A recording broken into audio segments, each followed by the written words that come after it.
Islamic State is putting up fierce resistance in Mosul, but there are concerns the militants who have held Iraq's major city for 2 years may try to flee to Raqqa. We are not going to allow Daesh to have sanctuary anywhere else, either on that map or around the world.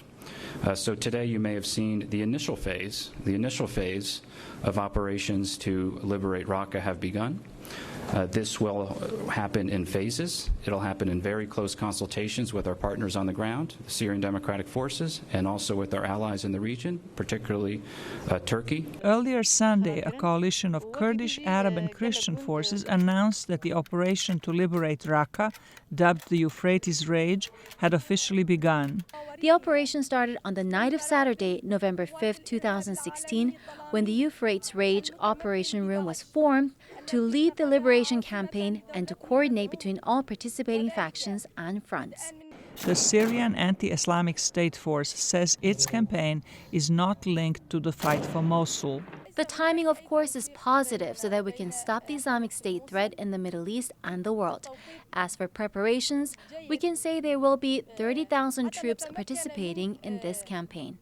A spokesman for the group expressed hope that neighboring Turkey will not interfere. The Turkish government is opposed to a Kurdish-led liberation of Raqqa, fearing that Kurds plan to carve an independent Kurdistan from parts of Syria, Turkey, and Iraq.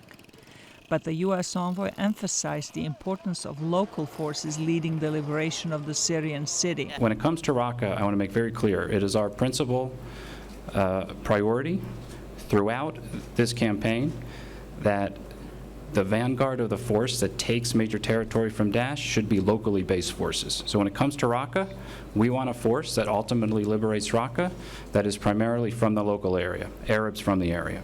The United States says Kurdish fighters are most effective in fighting the militants both in Iraq and in Syria. McGurk also praised the cooperation of the Kurdish Peshmerga with the Iraqi army in the battle for Mosul. Zlatica Hoke, VOA News, Washington.